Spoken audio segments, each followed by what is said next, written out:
Recent storms and flooding, many Middle Tennesseans will be looking for contractors for home repairs soon. Yeah, or maybe you're looking to do some home upgrades before summer. Either way, Jennifer Kraus, you need a contractor you can trust, no doubt about it. That's right, guys, because these sorts of projects can go south quickly, especially if you don't do your homework ahead of time.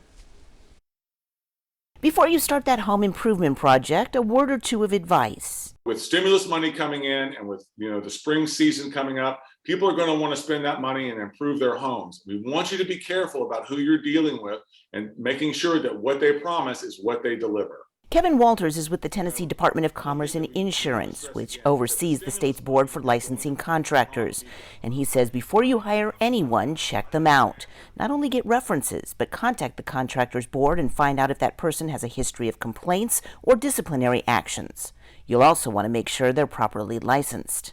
So it's important to remember that in Tennessee, a contractor's license is required before bidding or price negotiations when the total cost of the project is $25,000 or more. And several Tennessee counties, including Davidson, Robertson, and Rutherford, require contractors to have a home improvement license for projects over $3,000.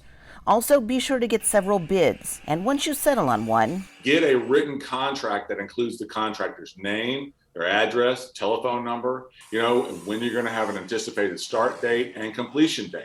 And as for paying for the work, you should remember that Tennessee's home improvement law prohibits contractors from asking for a down payment of more than 1/3 of the total contract. So if someone's pressuring you to pay more than 1/3 of the cost of the contract, or telling you to pay all of what the project cost, you should walk away. You're dealing with someone that you probably can't trust. You'll also want to document the entire project, taking photos and videos of the work from start to finish. And if your contractor doesn't finish the job, if that contractor leaves you holding the bag and walks away, Tennessee's felony theft law covers consumers whenever a contractor takes money and fails to perform work within 90 days.